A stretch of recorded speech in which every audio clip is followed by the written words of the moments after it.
Hello दोस्तों, कैसे हैं आप सब। स्वागत है आप सभी का कॉमिक वर्ल्ड 2.0 पर। आप लोग सुन रहे हैं अनिल मोहन की देवराज चौहान सीरीज का नॉवेल जिन। तो चलिए दोस्तों, शुरू करते हैं इसका चौथा भाग। वो पैकेट कहाँ है? बंसीलाल ने इधर उधर देखते लापरवाही से पूछा। मेरे पास नहीं है, जिससे टकराया तो उसके थैले में डाल दिया। ये सुनकर बंसीलाल ने छिपी नज़रों से कुछ दूर मौजूद देवराज चौहान को देखा। अच्छी तरह देखा। इस तरह की दोबारा उसे देखे तो पहचान जाए। रतन चंद कह उठा, अब तो पुलिस हमें उस चोरी के इल्ज़ाम में नहीं पकड़ सकेगी। नहीं, अब हमारे पास है ही क्या जो पुलिस साबित कर सके। हीरे हमने ऐसी जगह पर छिपाए हैं कि पुलिस वहां नहीं पहुंच सकती। बंसी ने सोच भरे स्वर में कहा, एक बात सुन। क्या? हमारी जेबें नोटों से भरी पड़ी हैं। अगर पुलिस तलाशी में नोट निकालती और पूछती है कि नोट कहाँ से मिले, तो कह देंगे कि सड़क पर पड़े मिले थे। हमने आपस में आधे आधे बांट लिए। कौन सी सड़क पर? किसी भी सड़क पर कह देंगे। समझ गया। रतन चंद ने आसपास देखा। वो पुलिस वाला है कहाँ? गर्दन सीधी रख, वो कुछ पीछे है। पहले एक था, अब वे दो हो गए। कहीं हमारा एनकाउंटर तो नहीं करने जा रहे घेराबंदी करके। अगला दृश्य। सूरज और जप्पी पीछे थे, रतन चंद और बंसीलाल के। उनके देखते ही देखते दोनों ने उस डिपार्टमेंटल स्टोर में प्रवेश किया था। उन्हें हर पल नज़र में रखा जप्पी ने। उनके पीछे ही वे डिपार्टमेंटल स्टोर की पहली मंजिल पर पहुंचे थे। रतन चंद को देवराज चौहान से टकराते देखा, परंतु देवराज चौहान के थैले में पैकेट सरकाते वो ना देख सके थे। लेकिन बीएम जप्पी की निगाह एक तरफ कमीज़ पसंद करने की चेष्टा में लगे राजन और राहुल पर पड़ी, तो वो सतर्क नजर आने लगा था, क्योंकि उसने देख लिया था कि वो दोनों छिपी निगाहों से बार बार उस व्यक्ति यानी देवराज चांद को देख रहे हैं जिससे रतनचंद टकराया था। राजन को भी वो अच्छी तरह जानता था। सर, सूरज रतनचंद बंसीलाल को देखता क्या उठा। वो रहे दोनों।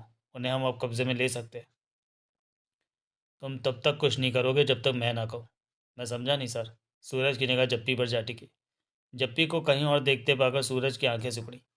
सूरज, उस आदमी को देखो जो किसी के साथ खड़ा बातें कर रहा है। कंधे पर थैला है, आंखों पर नज़र का चश्मा और मूछें हैं। हल्की नीली कमीज़ और नीली जीन पहन रखी है। हाँ सर, जिससे रतन चंद टकराया था, वही।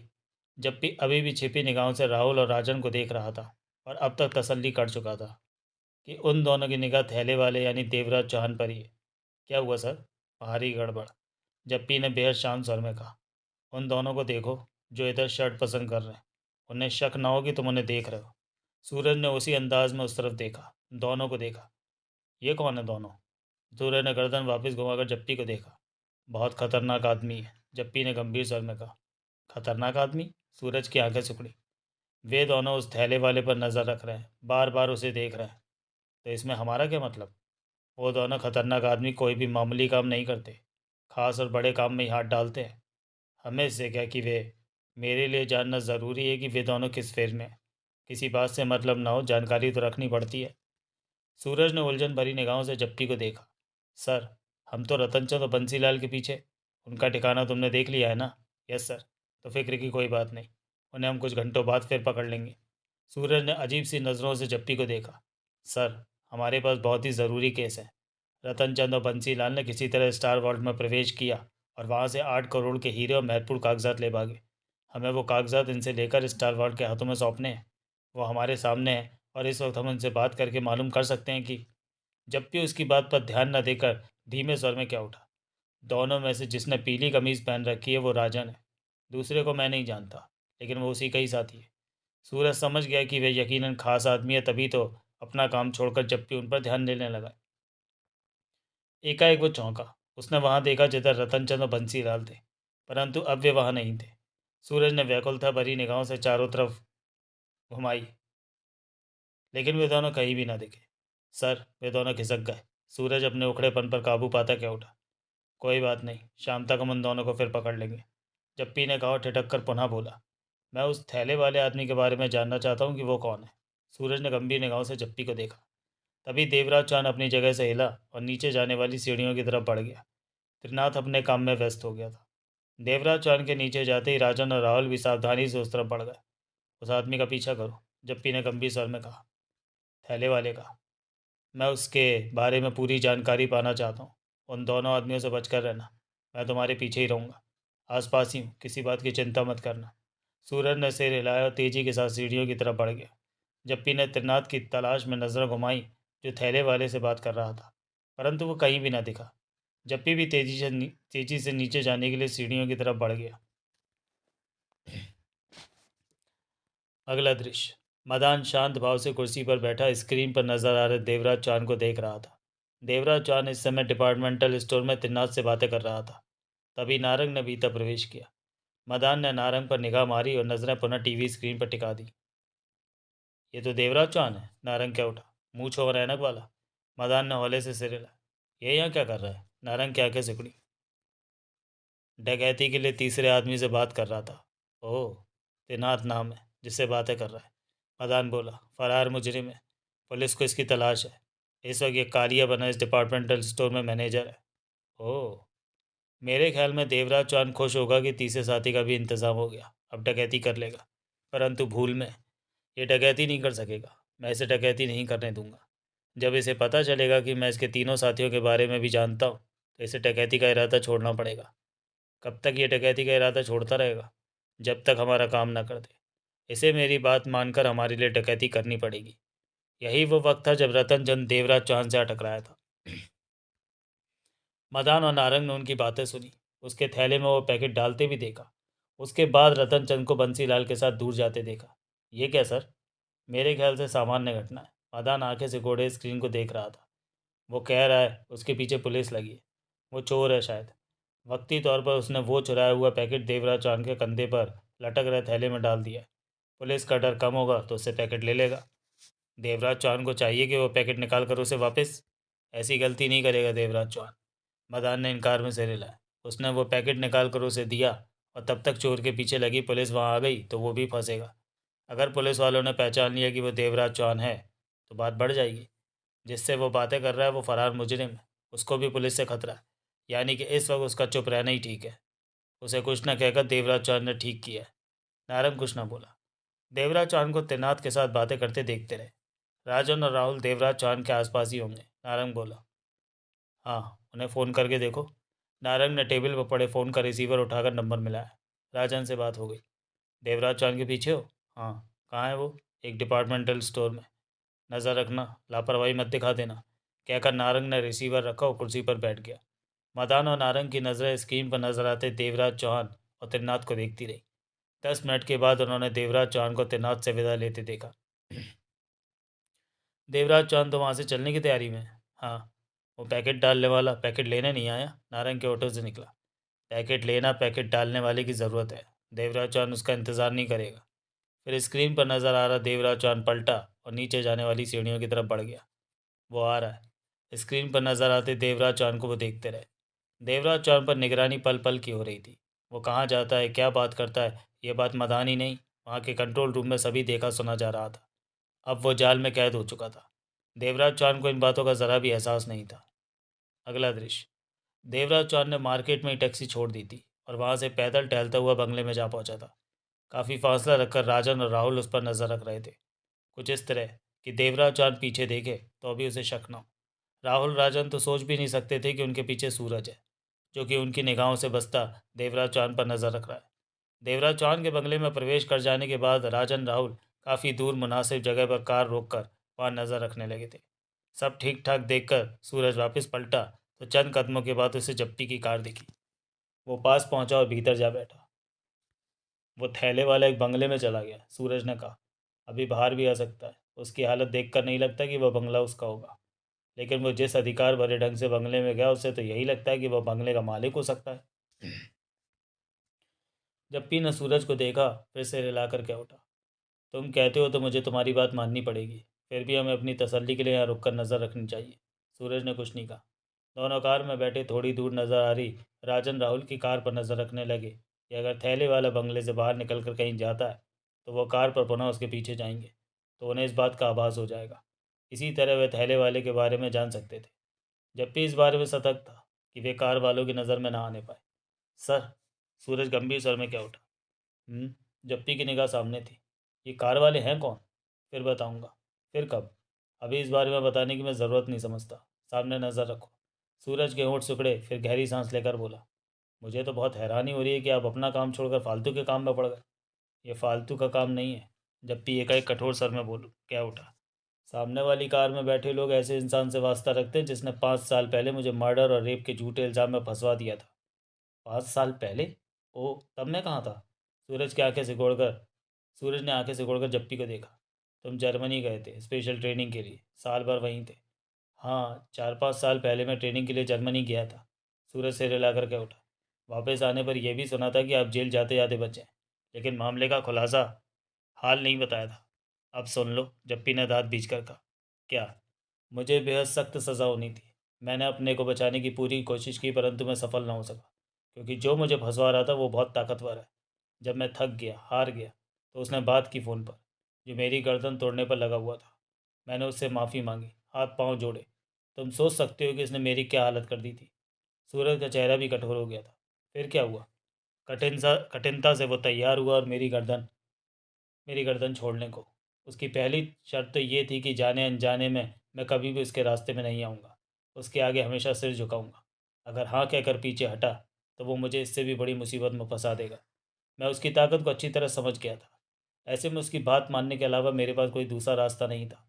जप्पी ने एक-एक शब्द चबाकर कहा, "इतनी बड़ी बात आप मुझसे अब बता रहे हैं?" दूसरी शर्त के तौर पर उसने 20 लाख रुपया नकद मुझसे लिया। ओह! इस बात को 5 साल बीत गए, लेकिन यह मामला जख्म के तौर पर मेरे दिमाग पर बिल्कुल ताज़ा है। जब भी शब्दों को चबाता कह रहा था, मैं भूल नहीं सकता कि दादागिरी के तौर पर उसने मुझे अपने घुटनों में दलवा लिया था। सूरज होठ भीजे जप्पी को देख रहा था। मैंने फुर्सत में कई बार उसके आदमियों पर नज़र रखी कि उसकी गर्दन तोड़ने का कोई मौका मुझे मिल सके, परंतु कोई फ़ायदा नहीं हुआ। उसके आदमी खतरनाक है, सतर्क रहने वाले हैं। आज उसके 2 आदमियों को थैले वाले पर नज़र रखते देखा, तो यूं ही ये जानने की उत्सुकता हुई कि वो थैले वाला है कौन। मुझे ये मतलब नहीं कि वो क्या कर रहा है, किस फेर में। मैं तो उस इंसान की गर्दन तोड़ने की कोशिश में हूँ जिसने 5 साल पहले।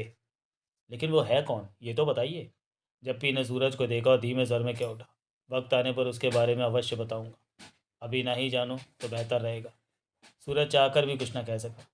उन दोनों का क्या नाम है जिनके पास हीरे? रतनजद और बंसीलाल। उनकी मुझे ज़्यादा चिंता इसलिए नहीं है कि उनका ठिकाना तुम देख ही आए। वो पेशेवर अपराधी भी नहीं है कि फ़रार हो जाएंगे, यानी कि शाम को भी हम उन्हें पकड़ सकते हैं। सुबह वे घर से निकले हैं तो शाम को वो अपने घर ही जाएंगे। सूरज जानता था कि जप्पी ठीक कह रहा है। प्यारेलाल नाम का वो पड़ोसी दर्जी अवश्य मामला ख़राब कर सकता है। कैसे सर? हीरो के या उन दोनों के बारे में पुलिस को बताकर? No, never sir. वो अपना मुंह बंद रखेगा। सूरज विश्वास भरे स्वर में बोला, मैंने उसे 4 हीरे देने का लालच दे रखा है। कहीं मिलने वाले हीरे हाथ से न निकल जाए, इस लालच में वो मुंह बंद रखेगा। अगला दृश्य। शाम के 6 बज गए। राजन राहुल वाली कार वहीं खड़ी थी। अंधेरा होने वाला है सर, सूरज कह उठा। वो थैले वाला उसी बंगले में रहता है, तभी वो बाहर नहीं निकला। जप्पी के चेहरे पर सोच के भाव थे। क्या हुआ सर? कुछ नहीं। जप्पी ने गहरी सांस ली। दरअसल मैं जानना चाहता था कि थैले वाला है कौन। इतने बड़े बंगले का मालिक यूं ही कंधे पर थैला लटकाकर इस तरह नहीं घूमेगा। मेरे ख्याल में वो अपनी पहचान छिपाकर घूम रहा है, और उसे नहीं मालूम कि उस पर नज़र रखी जा रही है। ये बात तो है सर। ये लोग भी किसी मामूली काम में हाथ नहीं डालेंगे, मामूली इंसान पर नज़र नहीं रखेंगे। जप्पी ने सोच भरे सर में आगे दूर खड़ी कार को देखते हुए कहा, कुछ देर देख लेते हैं, शायद कुछ हो। सूरज ने सिर हिलाया। जप्पी ने मोबाइल फ़ोन निकाल कर ऑफिस फ़ोन किया। फ़ोन रामदास ने उठाया। और कौन है ऑफिस में? जप्पी ने पूछा। कृष्ण है, और रमेश नहीं आया? नो सर, वो तो 7 साढ़े 7 बजे आएगा। रात को 8 से सुबह 8 बजे तक ऑफिस संभालने की ड्यूटी है उसकी। कृष्ण को वहीं रहने दो और नोट करो, मैं कहाँ हूँ, फ़ौरन मेरे पास पहुँचो। पता बोलिए सर। जप्पी ने अपनी मौजूदगी का पता बताकर फ़ोन बंद किया। रामदास की क्या ज़रूरत है यहाँ? सूरज ने कहा। वो पता करेगा कि उस बंगले में कौन रहता है, वो थैले वाला कौन है। समझ गया सर। अगला दृश्य। 1 घंटे बाद रामदास वहाँ पहुँच गया। 7 बज गए थे। धीरे धीरे अंधेरा फैलना शुरू हो गया था। रामदास कार में आ बैठा। तुम्हारी कार कहाँ है? उधर छोटी सी मार्केट है, वहाँ खड़ी की है। रामदास बोला। बात क्या है सर? एक आदमी के बारे में पता करना है, जप्पी ने गंभीर स्वर में कहा। और जिस बंगले में देवराज चौहान गया था उसके बारे में बताया, और देवराज चौहान का हुलिया बताया। वैसे मेरा यही ख्याल है कि उसका ये हुलिया नकली है। बाकी तुम देख लेना, मैं जानना चाहता हूँ कि ये आदमी है कौन। मैं पता करूँगा। फिर जप्पी ने राजन और राहुल के बारे में समझा कर कहा, मुझे नहीं लगता कि उनका इरादा उस व्यक्ति की निगरानी से हटने का है। ऐसा कोई काम न करना कि उनकी नज़रों में आओ। जो भी करो उनकी नज़रों से बचकर करो। जप्पी के सर में कठोरता आ गई। अगर उनके हाथों में पड़ जाओ तो उन्हें यह पता नहीं चलना चाहिए कि तुम्हारे संबंध मुझसे हैं। रामदास ने गंभीरता से सिर हिलाया। वो समझ गए कि मामला खास है। उसने पर्स में से जासूसी के धंधे वाला कार्ड और इस काम में वास्ता रखते कागज़ निकाल कर सूरज को थमा दिए। सूरज ने उसके कागज़ कार के डैशबोर्ड में रख दिए। रामदास ने ज़रूरत की बातें पूछी और कार से निकलकर एक तरफ चला गया। चलो सूरज, सूरज ने कार स्टार्ट करके आगे बढ़ाते हुए कहा। रतन चंद और बंसीलाल के पास उनकी झोपड़ी में। जाना तो वहीं है, चप्पी बोला, लेकिन पहले वहाँ चलो जिस डिपार्टमेंटल स्टोर में हमने थैले वाले को देखा था। वहाँ क्यों? जिससे थैले वाला बातें कर रहा था उसके बारे में पता करेंगे। वो बता सकता है उस थैले वाले के बारे में। अगला दृश्य। डिपार्टमेंटल स्टोर से जप्पी को तैनात के बारे में कुछ पता न चल सका। नाम तो वो उसका जानता नहीं था। हुलिये के आधार पर ही पूछा। वैसे भी वहाँ इस वक्त ग्राहकों की भीड़ बहुत थी। उसके बाद वे वहाँ से रतनचंद और बंसीलाल से मिलने उनकी झोपड़पट्टी की तरफ चल पड़े। क्या मालूम अभी वे दोनों वापस ना पहुँचे हों, सूरज ने कहा। उनसे मिलना और महत्वपूर्ण कागजों के बारे में पूछना बहुत ज़रूरी है, चप्पी बोला। इंतज़ार करना पड़ा तो करेंगे। अगला दृश्य। डिनर का क्या प्रोग्राम है? जगमोहन ने पूछा। देवराज चांद ने कलाई पर बंधी घड़ी देखी, 8 बज रहे थे। मंगा लो या ले आओ। ले आता हूँ, जगमोहन बोला। उन तीनों से कब मिलना है? रात 11 बजे, देवराज चांद बोला।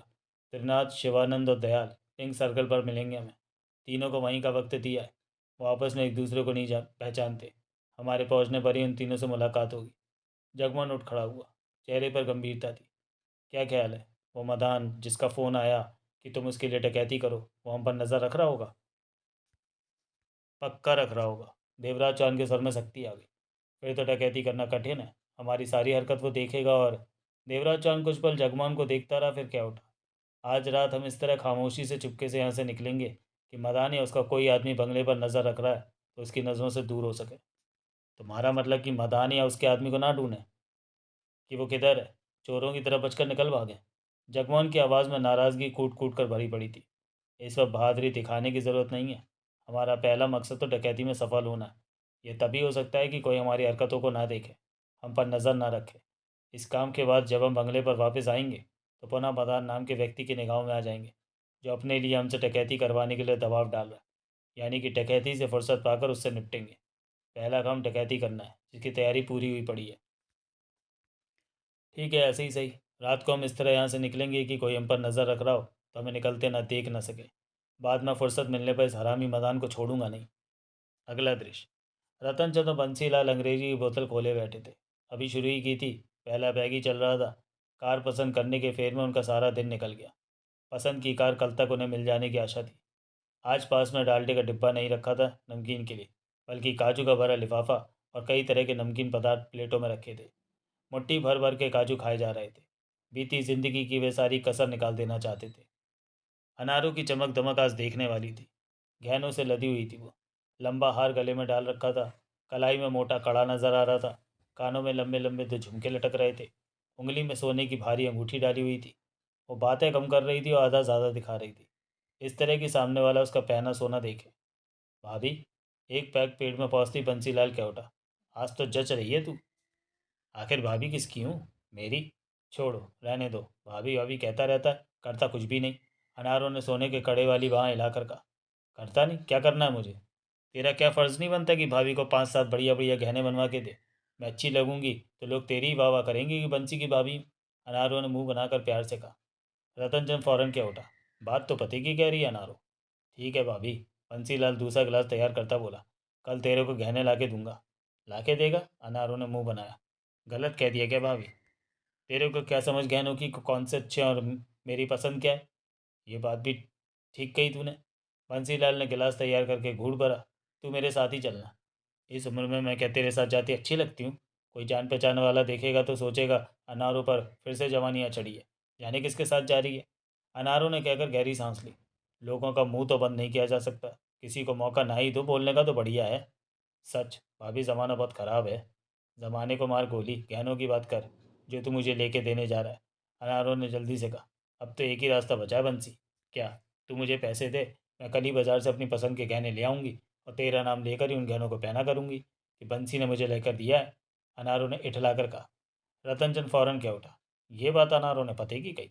बंसीलाल ने गिलास आधा खाली किया और नीचे रखकर बोला। ठीक है, तू गहने ले आ, लेकिन एक शर्त है। एक क्या, तेरी 1000 शर्त में मानूँ मंजूर। अनारों की आंखें चमक रही थी। जो गहने तू लाएगी वो मैं तुझे अपने हाथों से डालूंगा। एक बार क्या, 10 बार डालियो। ला नोट दे। बंसीलाल ने जेब में हाथ डाला और 1000 के नोटों की गड्डी निकाली। फिर एक एक करके 1000 के 5 नोट निकाले तो अनारो बुरा सा मुंह बना करके उठी। इससे क्या होगा, इतने की तो अंगूठी आएगी। सोना महंगा हो गया है। रतनचंद फौरन क्या उठा। महंगाई बहुत बढ़ गई है, बंसीलाल ने कहा और कुल जमा 10 नोट निकाले। बंसी, तूने अपने हाथों से गहने डालने हैं मुझे, यह मौका बार बार नहीं आता, क्यों जी? हाँ हाँ, रतनचंद ने कहा, गिलास होठों से लगाकर खाली कर दिया। मेरे हाथों में चूड़ियाँ भी डालेगा?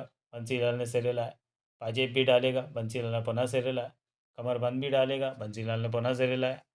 और अनारो उसके सामने झुकी तो कपड़ों में से आधी से ज़्यादा छातियाँ दिखी उसे। सोने का भारी हार भी तो डालेगा मेरे गले में। पहली बार अनारों की छातियों को इस तरह देखा था उसने। बंसीलाल का गला सा सूखने लगा। बोल, डालेगा ना हार? हाँ। बंसीलाल उसकी छातियों को देखता क्या उठा। डालूंगा। तो निकाल। अनारों ने हाथ आगे किया। बंसीलाल आंखें फाड़े कपड़ों में से नजर आ रही छातियों को ही देखता रहा। बंसी, तभी रतनचंद ने टोका। हाँ। बंसीलाल हड़बड़ा कर दूसरी तरफ देखने लगा। कोई फ़ायदा नहीं, भैंस दूध देकर फारिग हो चुकी है। मैं चारा खिलाकर ही तसल्ली कर लूँगा। इतने में ही तसल्ली कर लूँगा कि मेरे दरवाजे पर भी भैंस बंधी है, बंसीलाल ने कहा। और नीचे रखा गिलास उठाकर एक ही सांस में खाली कर दिया। दूध तो मिलेगा नहीं, सिर्फ चारा खिलाना बहुत महंगा पड़ेगा। तुम भी कमाल की बात करते हो, अनार के उठी। भैंस तो भैंस ही होती है, इस दरवाजे पे बंधे या उस दरवाजे पे। पहले आओ पहले पाओ वाली बात हो गई। जो पहले आएगा वो पहले दूध ले जाएगा। वो बात तो ठीक है बागबान, लेकिन दूध है कहाँ? सब कुछ तो बैठे बैठे दूध मिल जाता है तो दूध नज़र नहीं आता। बंसी को तो नज़र आता है, क्यों बंसी? हाँ हाँ। बंसीलाल तेज़ी से सिर हिलाने लगा। मेरा काम चल जाएगा, मेरे लिए बहुत है। तू तो शादी करने को कह रहा। वो भैंस भी बांध लूँगा। इतनी भैंसें बांध कर क्या करेगा? रतनचंद ने दूसरा गिलास तैयार किया। दूध पी पी कर पेट खराब हो जाएगा। छोड़ो जी, आप बूढ़े हो गए। तो क्या सब बूढ़े हो गए? बाकी का पेट खराब नहीं होता, क्यों बंसी? हाँ हाँ, मेरा पेट खराब नहीं होगा। सुना तुमने? अनारों ने रतनचंद से कहा। फिर बंसी से बोली, ये तूने कितने नोट पकड़ रखे हैं? बंसीलाल के एक हाथ में गड्डी थी और दूसरे में चंद नोट। ये 10,000 हैं और 10,000 तू रख ले। अनारों ने उसके हाथ से गड्डी ले ली। बाकी के मैं गहने ले आऊँगी। मैं खर्चा कहाँ से करूँगा? फिक्र क्यों करता है, एक हीरा और बेच देना। हाँ, ये तो मैं भूल ही गया था। बंसीलाल सिर हिलाने लगा। अनारो खुशी से छलांगे मारती किचन वाले हिस्से में चली गई। बंसीलाल ने बचे 1000 के 10 नोटों को जेब में ठूसा। बेटे, रतनचंद ने दांत फाड़े, भैंस देखना बहुत अच्छा लगता है। जब वही भैंस अपने दरवाजे पर बन जाए तो उसके चारे का भाव पता चलता है। लगा रहे, सिर पर एक बाल नजर नहीं आएगा, कंघा करना भूल जाएगा। क्या? मैं समझा नहीं। चिंता मत कर, मैं तो समझ चुका हूँ। तू भी अब जल्दी ही समझ जाएगा। रतनचंद ने गिलास खाली किया। कल के लिए पैसे नहीं बचे, एक और हीरा बेचना पड़ेगा। मैं भी बेचूंगा। भैंस बांधनी है तो हीरा क्या, खुद को भी बेचेगा। जल्दी खड़खड़ बोलने लगेगा फिर।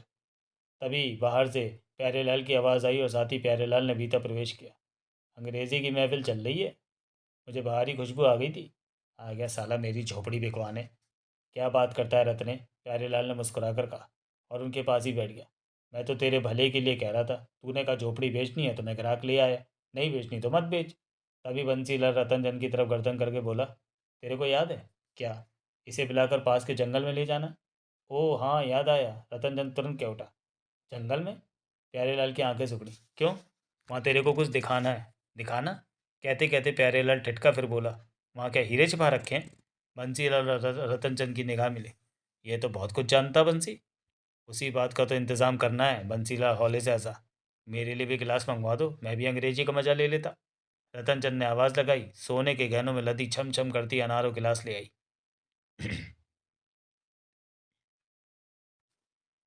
प्यारेलाल परेशान था। उसे चिंता थी कि जिसके हीरे इन्होंने चोरी किए हैं वो तब का गया, अभी तक आया नहीं था। हीरे मिलने पर उसने 4 हीरे उसे देने थे। इनके चेहरे बता रहे थे कि अभी तक हीरे इनके इन्हीं के पास हैं। सुबह को इनके ही पीछे गया था और कह रहा था कि पुलिस को खबर कर दी है। तो अभी तक ये खुले क्यों घूम रहे? हो सकता है इन्होंने पुलिस को रिश्वत में 2-4 हीरे दे दी हों। प्यारेलाल को लगा अवश्य यही बात होगी। 4 पैक पी चुका था प्यारेलाल और मुट्ठी भर भर कर काजू खा रहा था। इन दोनों के मज़े देखकर वो मनी मन सड़ रहा था, परंतु कुछ कर ना पा रहा था। बंसीलाल और रतनचंद भी अब नशे में नजर आ रहे थे।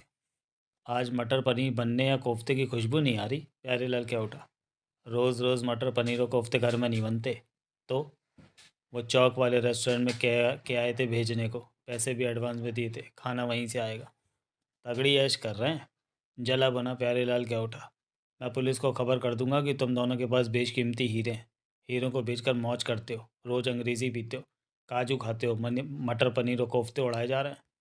रतन चंद और बंसीलाल की नशे भरी आंखें मिली। सुना तूने क्या कहता है? तभी तो इसे जंगल में ले जा रहे हैं, वहाँ हीरे दबा रखे हैं। प्यारेलाल जल्दी से क्या उठा। दोनों ने हंसकर एक दूसरे को देखा। साले को सब कुछ पता है, दिमाग बहुत तेज है इसका। मैं भी तो अंग्रेजी पीता हूँ, दिमाग क्यों नहीं तेज होगा? एक दो पैग और पी ले, फिर चलते हैं जंगल में। वहाँ मुझे भी 10-20 हीरे दे देना। नशे में प्यारेलाल दांत दिखाने लगा। तभी तो वहाँ चल रहे हैं, कहते कहते बंसीलाल ठिठका। अनारों ने वहाँ प्रवेश किया था। प्यारेलाल अनारों को टकटकी बांधे देखने लगा। क्या देखता है? रतनचंद ने टोका। देख रहा हूँ भाभी आज कितनी जच रही है, क्या भारी भारी गहने डाल रखे। कितने के लिए? पूरे 50,000 के खरीदे हैं। अनारों क्या उठी। ज़रूर खरीदे होंगे। प्यारेलाल सिर हिलाकर क्या उठा। तुम गहनों में बहुत अच्छी लगती हो भाभी। ज़्यादा भाभी अभी मत कर, 2 पैग और मार और चल जंगल में। रतनचंद क्या उठा। बस अभी चलते हैं। प्यारेलाल ने गिलास उठाकर होठों से लगाया। मैं बच्चों के पास हुआ हूँ, प्यारे की झोपड़ी में पढ़ रहे हैं।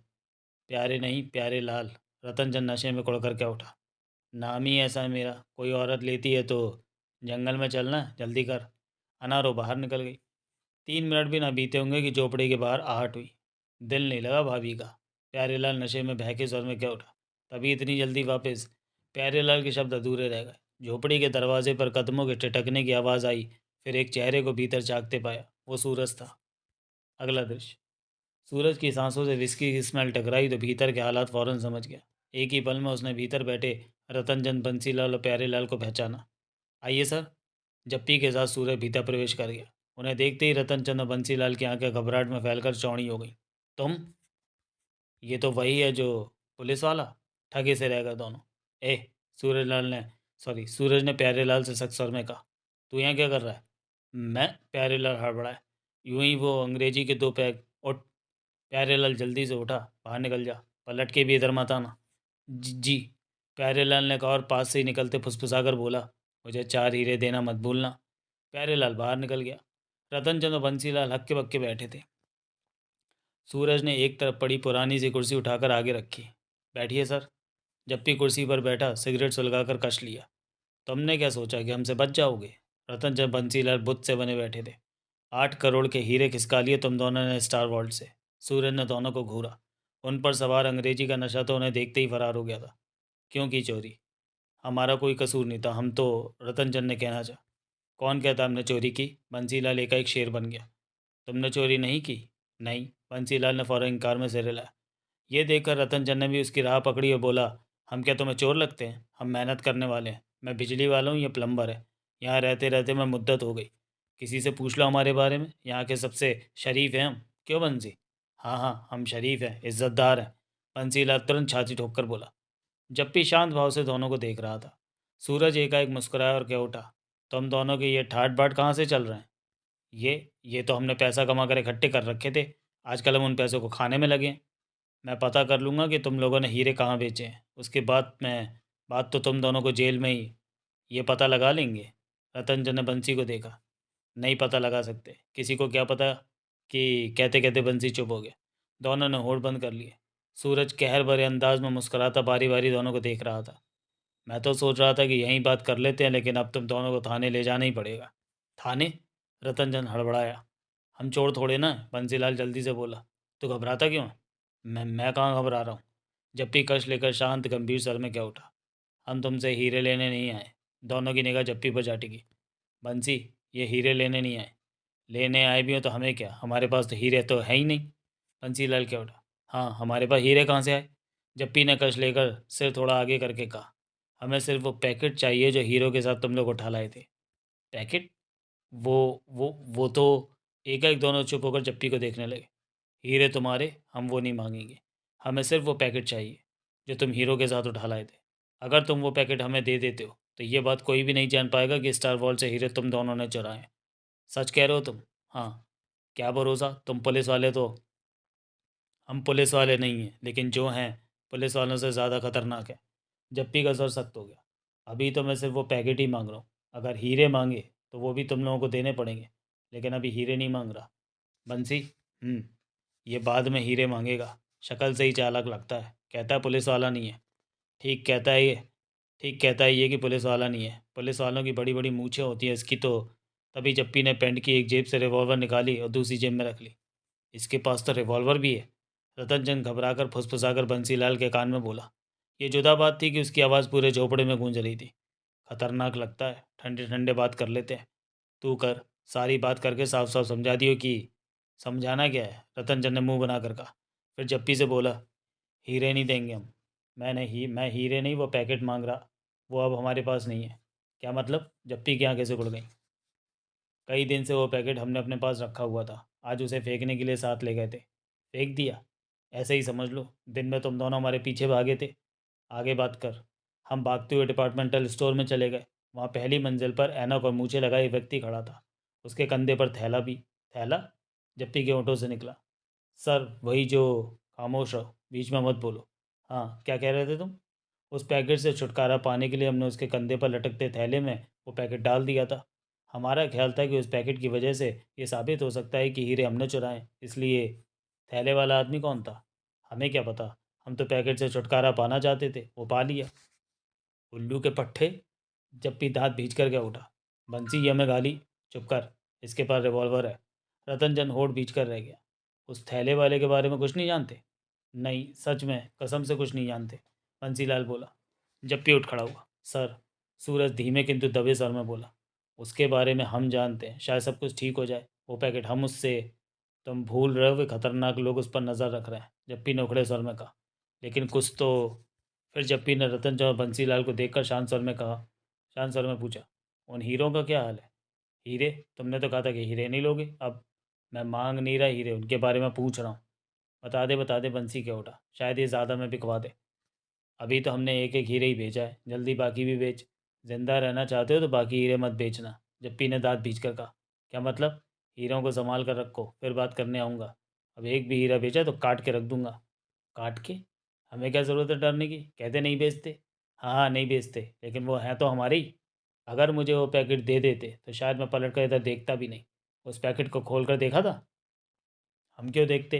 किसी की चीज़ से हम छेड़छाड़ नहीं करते, हम शरीफ लोग हैं। शराफत तो तुम दोनों के चेहरे से टपक रही है। जप्पी ने कड़वे सर में कहा और झोपड़ी से बाहर निकल गया। सुना तुम लोगों ने सामने क्या कहा, हीरे नहीं बेचना। उसकी बात करने हम फिर आएंगे। अगर तुम लोगों में से हमें वो पैकेट मिल जाता तो शायद हम दोबारा या कभी नहीं आते। सूरज ने अपनी आवाज़ में सख्ती लाकर कहा। इतने दिन हमारे पास वो पैकेट पड़ा रहा, तुम लोग पहले आ जाते, अब हमारी क्या गलती की?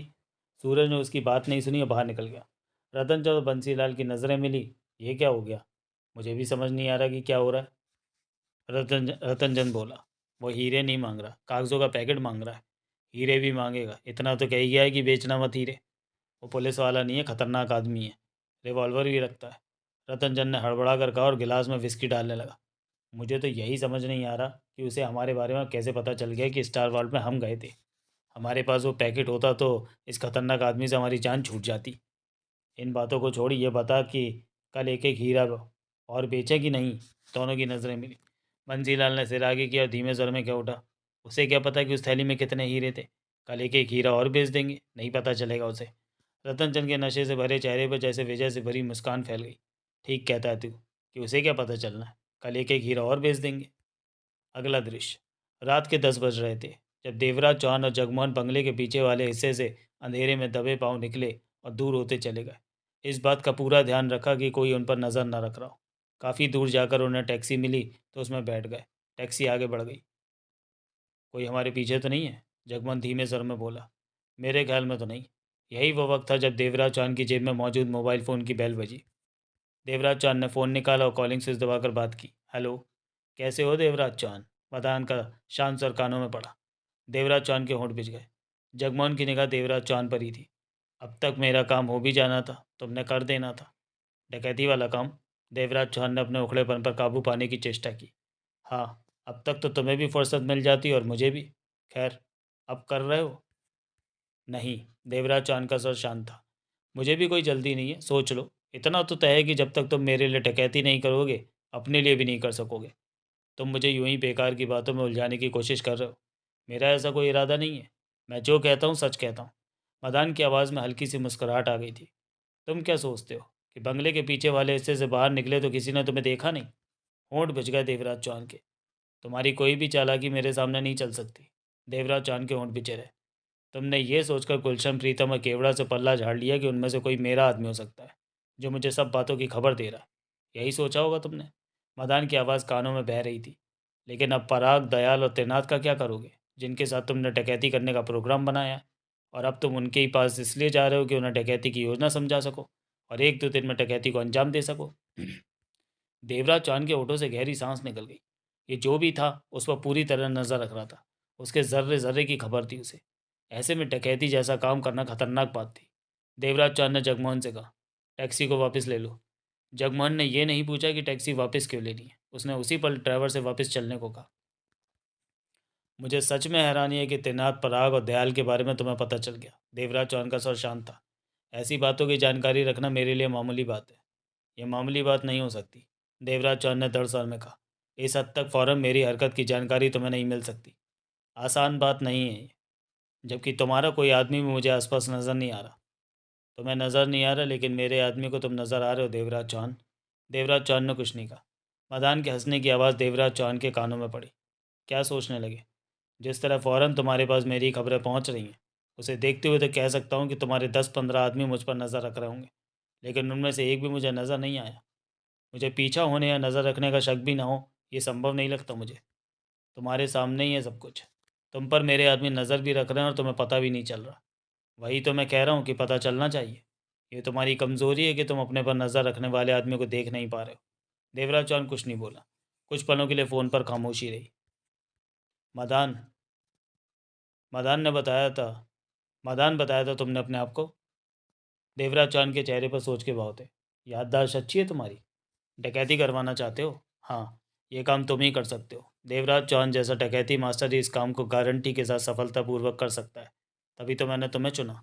इस काम के लिए मैंने तुम्हारी तलाश करवाई, फिर तुम पर नज़र रखी। अगर किसी दूसरे पर विश्वास होता तो तुम्हें इस तरह कभी भी तकलीफ ना देता। मदान का शांत स्वर उसके कानों में पड़ रहा था। देवराज चौहान के चेहरे पर सोच के भाव नाच रहे थे। मैं चाहता हूँ कि तुम्हें यह बात पसंद नहीं आती कि कोई तुम पर दबाव डाले, लेकिन मेरी मजबूरी है कि मुझे ये सब करना पड़ा। अगर ज़रा भी समझदारी से काम लोगे तो मेरी मजबूरी को समझ सकते हो। टैक्सी बंगले वाली लेन के बाहर पहुंची तो जगमोहन ने रुकवा ली। दोनों बाहर निकले, किराया चुकता किया और पैदल ही बंगले की तरफ लेन में प्रवेश कर गए। कर रहे हो मेरे लिए डकैती? मदान का शांत शांत स्वर देवराज चौहान के कानों में पड़ा। मेरा ऐसा कोई प्रोग्राम नहीं, मैं सिर्फ अपने ही लिए डकैती करता हूँ। मर्जी तुम्हारी। मदान का स्वर वैसे ही था। मुझे कोई जल्दी नहीं है। तुम्हें जल्दी होनी चाहिए, क्योंकि मेरा काम के बिना तुम अपने लिए कोई भी डकैती नहीं कर सकोगे। मैं तुम्हें करने ही नहीं दूंगा। जैसे कि अब वापस आ गए, इसी तरह तुम्हें हर डकैती अधूरी ही छोड़नी पड़ेगी, क्योंकि तुम और तुम्हारी हर हरकत मेरी निगाहों में होगी। मैं तुम्हें मजबूर कर दूंगा कि तुम अपने कदम वापस लो। जब मजबूर ना कर सका तो तुम्हारे बारे में पुलिस को खबर कर दूंगा। तुम ज़्यादा देर इस तरह अपनी मनमानी नहीं कर सकोगे। देवराज चौहान के सर में शक्ति आ गई थी। अगर तुमने मेरी बात ना मानी तो मैं कुछ भी कर सकता हूँ। देवराज चौहान। मदान का बेहद शांत सर उसके कानों में पड़ा। देवराज चौहान ने बिना कुछ कहे फ़ोन बंद कर दिया, जेब में डाला। जगमोहन के चेहरे पर कठोरता भरी गंभीरता नजर आ रही थी। वे आगे बढ़े जा रहे थे। क्या हुआ? ये मदान? देवराज चौहान ने आसपास नजर दौड़ाते हुए कहा। आम आदमी नहीं है। यह हमारी हरकतों को, बातों को कैसे देख सुन पा रहा है? कहता है 10-15 आदमी हम पर नज़र रख रहे हैं। देवराज चौहान हर तरफ देख रहा था। ऐसा है तो हमें पीछा करने वाला नज़र क्यों नहीं आया? 10-15 में एक दो पर तो शक होता। देवराज चौहान कुछ नहीं बोला। मेरी मानोगे क्या? मदान को अपने चक्कर में ले लो। उसे कहो कि तुम उसके लिए डकैती करने को तैयार हो। ऐसे में वो अवश्य हमसे मुलाकात करेगा, तब उसे आसानी से शूट कर सकते हैं। जगमोहन दांत पीस करके उठा। मुझे सोचने दो, किसी फैसले पर पहुंचने में जल्दी ना करो। देवराज चौहान का सर गंभीर था। जगमोहन ने देवराज चौहान को देखा, कहा कुछ नहीं। वे लेन में आगे बढ़ते रहे। एक बार पता चल जाए कि साला है कौन, उसके बाद आसपास नज़र रखो, कोई तो पीछा करता नजर आएगा। देवराज चौहान ने टोका। नज़र है हर तरफ, जगमोहन क्या उठा, लेकिन कोई दिखाई नहीं दे रहा। देवराज चौहान सोचों में डूबा लग रहा था। वहाँ लगी स्ट्रीट लाइट में दोनों के चेहरे रह रहकर चमक उठते थे। अब डकैती का क्या करोगे? जगमोहन ने पूछा। अभी हमें ये काम रोकना पड़ेगा, देवराज चौहान ने गंभीर स्वर में कहा। मदान हम पर नज़र रख रहा है, वो हमारी हर हरकत को जान लेता है। इस स्थिति में हमने डकैती जैसा काम किया जैसा काम तो बिल्कुल भी नहीं करना है। जैसा कि वो कहता है कि पहले उसके लिए डकैती करें, तभी हम अपने लिए डकैती कर सकेंगे। वो अपनी इस बात पर पूरी तरह खरा उतरेगा। तो हम करेंगे क्या? मदान की तलाश। देवराज चौहान का स्वर सामान्य था। उसे ढूंढकर ख़त्म करना ज़रूरी है। वरना वो हमें बड़े से बड़ा नुकसान आसानी से पहुंचा सकता है। और नहीं तो हमारे बारे में पुलिस को बता सकता है कि हम कहाँ पर मौजूद हैं। उसे ढूंढेंगे कैसे? उसने जहाँ से भी फ़ोन किया है उस फ़ोन का नंबर मेरे मोबाइल पर आया होगा। पता करता हूँ कि वह कहाँ का नंबर है। दोनों बंगले में पहुँचे। देवराज चांद ने मोबाइल निकालकर कॉल रजिस्टर में रिसीव्ड की जगह देखी तो उसके होंठ सिकुड़ गए। स्क्रीन पर नो नंबर लिखा नजर आ रहा था। मदान मुझे किसी ऐसे फ़ोन से फ़ोन करता है जो अनरजिस्टर्ड है। उसका नंबर कहीं नहीं आएगा। तो देखते हैं। मदान तक पहुंचने का कोई दूसरा रास्ता अवश्य मिलेगा। देवराज चांद ने सोच भरे स्वर में कहा। अगला दृश्य। जब भी परेशान था मनी मन कि रतन चंद और बंसीलाल ने वो पैकेट डिपार्टमेंटल स्टोर में मौजूद उस व्यक्ति के कंधे पर लटक रहे थैले में डाल दिया था। क्या मालूम उस व्यक्ति ने पैकेट का क्या किया होगा। उसे खोलकर देखा है या नहीं। क्या वो उन महत्वपूर्ण कागजों को समझ गया होगा या फिर अभी उस पैकेट को खोले ही नहीं। ये भी अच्छा था कि वो उस आदमी का पता ठिकाना जानता था। दोनों बाहर सड़क पर खड़ी कार में बैठे। जप्पी ने कार आगे बढ़ा दी। सर, सूरज बोला, उसी बंगले पर चलें जहाँ वो व्यक्ति गया था, उससे पैकेट ले लेते। तुम उन्हें भूल गए जो उनकी निगरानी कर रहे हैं? मैं पहले ही बता चुका हूँ कि वे खतरनाक लोग हैं। सूरज ने एकाएक जवाब नहीं दिया। अब मामला गंभीर हो गया। जप्पी बोला, हमें हर हाल में ये जानना है कि वो थैले वाला आदमी कौन है और वे लोग उस पर नज़र क्यों रख रहे हैं। अब ये मामला हमारा भी बन गया है, क्योंकि जिस पैकेट की हम तलाश कर रहे हैं वो उसी व्यक्ति के पास है और उस पैकेट को हमने हासिल करना है। सर, सूरज ने गंभीर स्वर में कहा, उन लोगों ने 4-5 साल पहले जब आपको छोड़ा तो आपसे कहा था कि किसी भी कीमत पर आपने उनके रास्ते में नहीं आना है। इसका ये मतलब तो नहीं कि मैं अपने रास्ते बदल लूँ। जप्पी की आवाज़ में सख्ती आ गई। आपने बताया था कि वे खतरनाक लोग हैं। जप्पी ने होंठ भींच लिए। लेकिन आपने अभी तक ये नहीं बताया कि आखिर वे लोग हैं कौन। उनके बारे में कुछ कहना मैं ज़रूरी नहीं समझता। सूरज ने ड्राइव करते जप्पी के चेहरे पर नज़र मारी। ऐसे में आप करेंगे क्या? सूरज ने पूछा। बताया तो, पहले थैले वाले के बारे में पता करूंगा कि वो कौन है। फिर ये जानने की चेष्टा करूंगा कि वे लोग क्या कर रहे हैं। थैले वाले पर इतनी सख्ती से नज़र क्यों रख रहे हैं? लेकिन ये बात आप पता करेंगे कैसे? सूरज ने बेचैनी से कहा।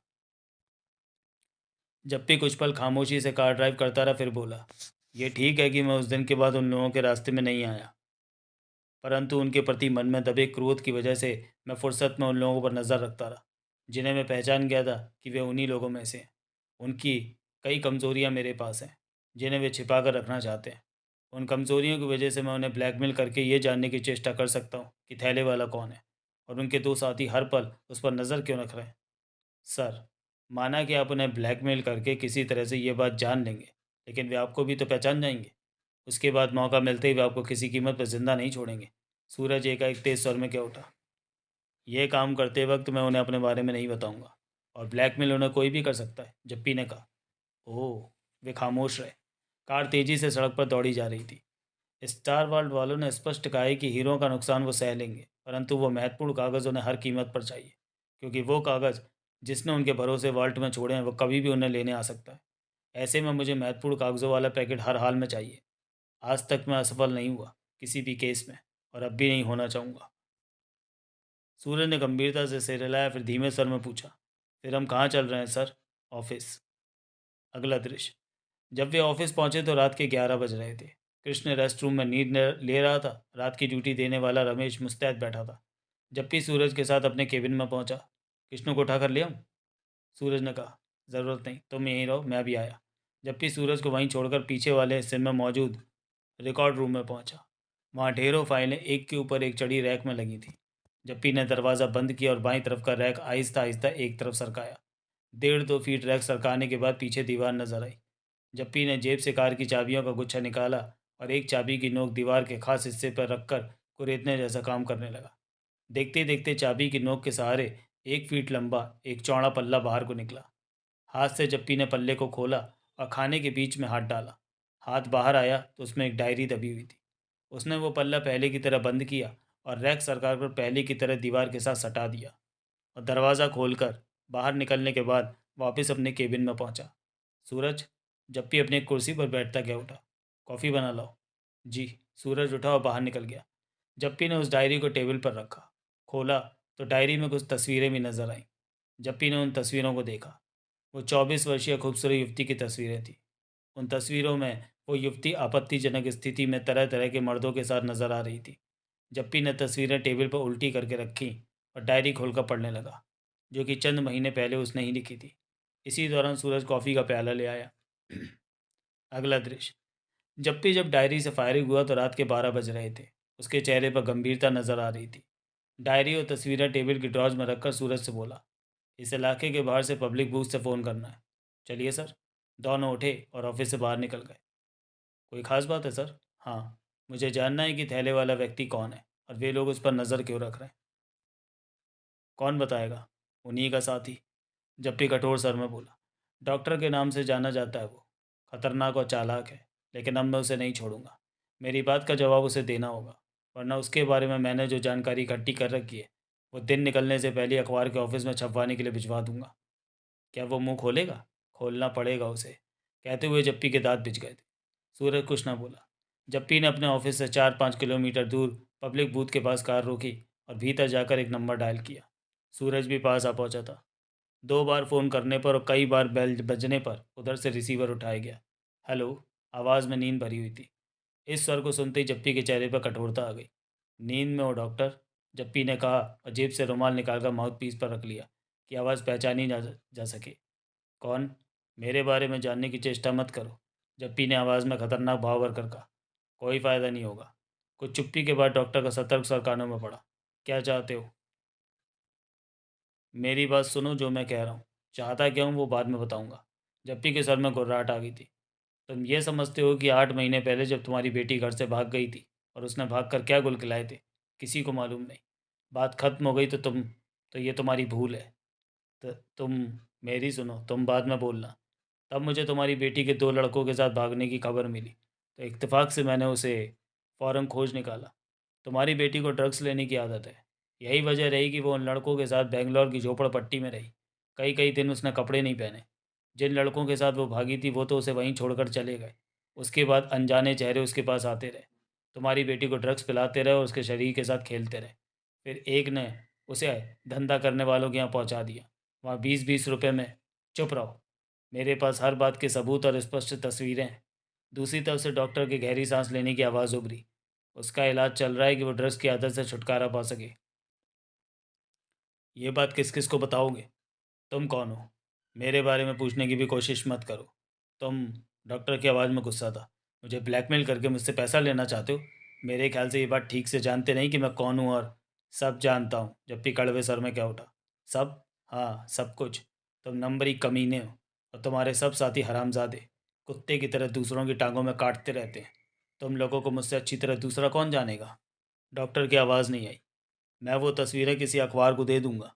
वो अखबारों में तुम्हारी बेटी की करतूत। तुम ऐसा नहीं करोगे, वरना मेरी बेटी की बची कुची ज़िंदगी भी बर्बाद हो जाएगी। बहुत चिंता है डॉक्टर तुझे अपनी बेटी की। जप्पी के होठों से घुर्राहट निकली। सूरज गंभीर नज़रों से जप्पी को देख रहा था। क्या चाहते हो? डॉक्टर के स्वर में थके भाव थे। ये सवाल तुम्हें सबसे पहले करना चाहिए था। कितना पैसा चाहते हो? मेरे पास ज़्यादा पैसा नहीं। पैसा नहीं चाहिए मुझे। तो थोड़ी सी जानकारी। क्या? याद रखना डॉक्टर, अगर तुमने मेरी बात का जवाब देने से इनकार किया तो 1 घंटे में तुम्हारी बेटी की करतूतों की तस्वीरें अखबारों के ऑफिस में पहुंचा दी जाएंगी। तब तुम मुझे बताओ तो तुम कैसी जानकारी चाहते हो? राजन, जो कि तुम लोगों में से ही एक है, जानते हो ना? बहुत अच्छी तरह से। वो अपने एक साथी के साथ किसी की निगरानी पर लगा हुआ है। जप्पी ने एक एक शब्द पर पुरजोर देकर कहा। मैं ये जानना चाहता हूँ कि मामला क्या है और जिस पर नज़र रखी जा रही है वो कौन है? तुम जलती आग में हाथ डालने की चेष्टा कर रहे हो। डॉक्टर का तेज स्वर कानों में पड़ा। मालूम है मुझे। अगर तुम जानते हो कि हम कौन हैं तो तुम्हें यह भी पता होना चाहिए कि हमारे कामों में दखल देने का क्या अंजाम। ये भी मालूम है मुझे। जप्पी का सर बेहद शांत था। 2 पलों की चुप्पी के बाद डॉक्टर की आवाज़ आई। अपने बारे में बताओ कि तुम कौन हो और ये जानकारी क्यों पाना चाह। तुम बेकार की बातों में वक्त बर्बाद कर रहे हो। जप्पी ने बेहद कठोर स्वर में कहा। सीधी बात सुनो। मैं तुम्हारी बेटी का कच्चा चिट्ठा अखबार में देने जा रहा हूँ। अखबार में ये बात छपते ही तुम्हारे बारे में तुम्हारे साथियों की क्या प्रतिक्रिया होगी समझ सकते हो। तुम्हारे साथी कभी भी ये बात पसंद नहीं करेंगे कि किसी भी वजह के तहत तुम्हारा या तुम्हारे परिवार का नाम अखबारों में छपे। ऐसे में तुम्हें कैसी भी सज़ा मिल सकती है। अगर इन बातों से बचना चाहते हो तो मैंने जो पूछा है वो बता दो। मैं ब्लैकमेलर होता तो तुमसे 8 महीने पहले ही बात करता, जब तुम्हारी बेटी के खिलाफ सबूत मैंने इकट्ठे किए थे। इस वक्त जो मैं जानना चाहता हूँ वो मेरी ज़रूरत है। डॉक्टर की तरफ से आवाज़ नहीं आई। तुम मुझे मेरी बात का जवाब दे दोगे तो हमें बात खत्म हो जाएगी। मुझे तुमसे कोई मतलब ना होगा। तुम दोबारा फिर कोई बात जानने के लिए मुझे तंग। कम से कम मुझे इतनी फुर्सत नहीं है कि तुम्हें बार बार फ़ोन करूँ। जप्पी ने अपने शब्दों पर जोर देकर कहा। अगर मुझे खास ज़रूरत ना होती तो मैं अब भी तुम्हें फ़ोन नहीं करता। मुझे ये परवाह नहीं कि तुम लोग क्या कर रहे हो। मेरा काम तुम लोगों से कोई मतलब नहीं। कोई वजह है मेरी जो तुमसे जानकारी पाना चाहता हूँ। अगर ये बात जग जाहिर हो गई कि मैंने तुम्हें इस बारे में कुछ बच्चों वाली बातें मत करो, मैं किसी को क्यों बताऊंगा। कुछ पल रुककर डॉक्टर का व्याकुल सर कानों में पड़ा। तुम जानते हो इस बारे में मैं मुंह नहीं खोल सकता। जानता हूँ। हमारे यहाँ गद्दारी की सज़ा से मौत है। कोई नहीं जान पाएगा कि तुमने मुझे कुछ बताया है। मैं नहीं जानता कि आने वाले वक्त में क्या होता है। डॉक्टर ने गंभीर स्वर में कहा। तुम जो जानकारी मुझसे लेना चाहते हो वो बता रहा हूँ, लेकिन दोबारा कभी मुझसे कुछ मत पूछना। ऐसा कुछ भी ना करना कि मेरी बेटी की ज़िंदगी खराब हो। मैं ध्यान रखूँगा इस बात का। स्टार वर्ल्ड में कुबेर सिंह नाम के व्यक्ति ने अपना कोई सामान रखा है। यह हम लोगों का भीतरी मामला है कि उसके सामान में क्या है। तुम्हें जानने की कोई ज़रूरत नहीं।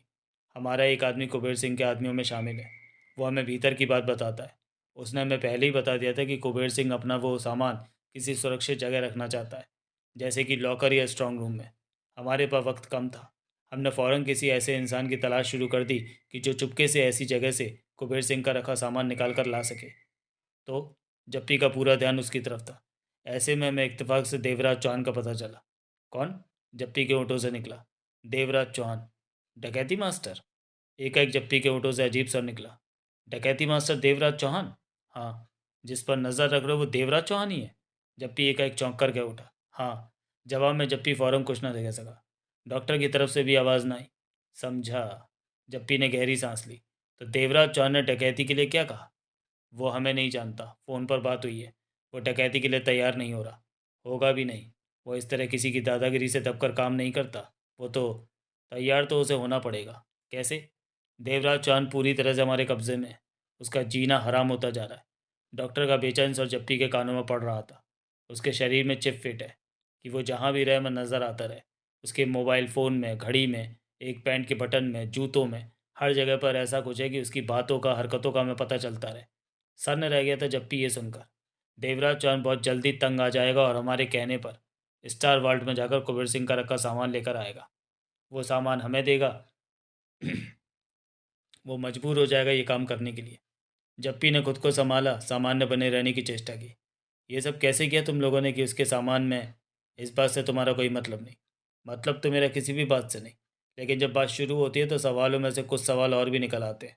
यूं ही उत्सुकता के नाते पूछ रहा हूँ कि कुबेर सिंह का सामान है क्या जो उसने वॉल्ट में हीरे रखे हैं और एक पैकेट।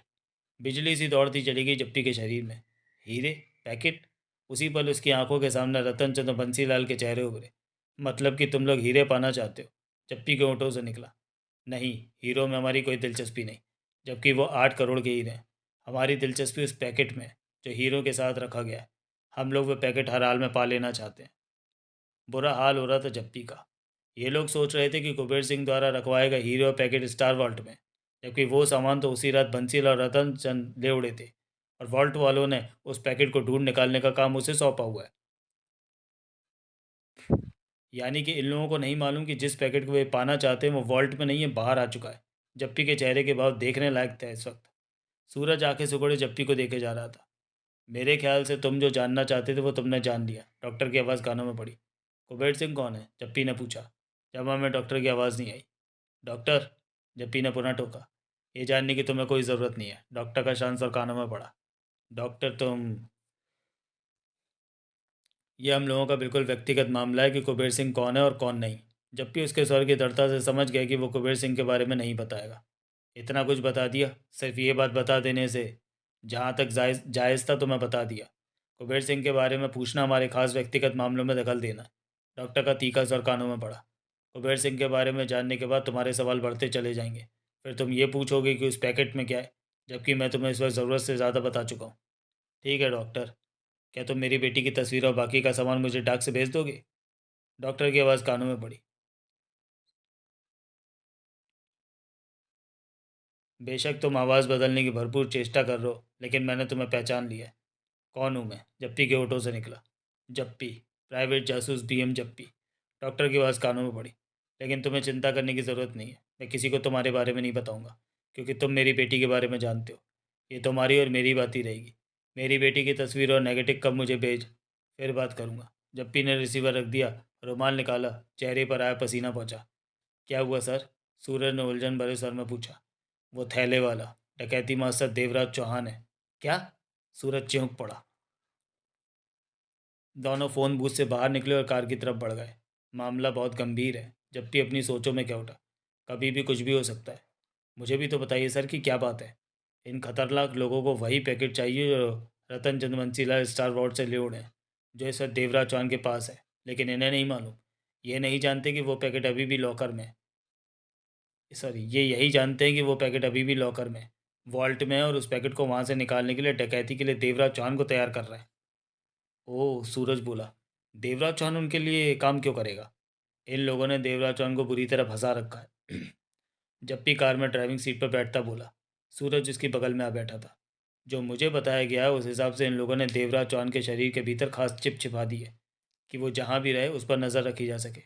उसके मोबाइल फ़ोन में, कलाई घड़ी में, पैंट के बटन और जूतों में ट्रांसमीटर या बग लगा रखे हैं कि उसके आसपास होने वाली बातचीत वे सुनते रहें और देवराज चौहान की हरकतों के बारे में स्पष्ट जानकारी उन्हें मिलती रहे कि वो क्या बात करता है, कहाँ जाता है और किससे मिलता है।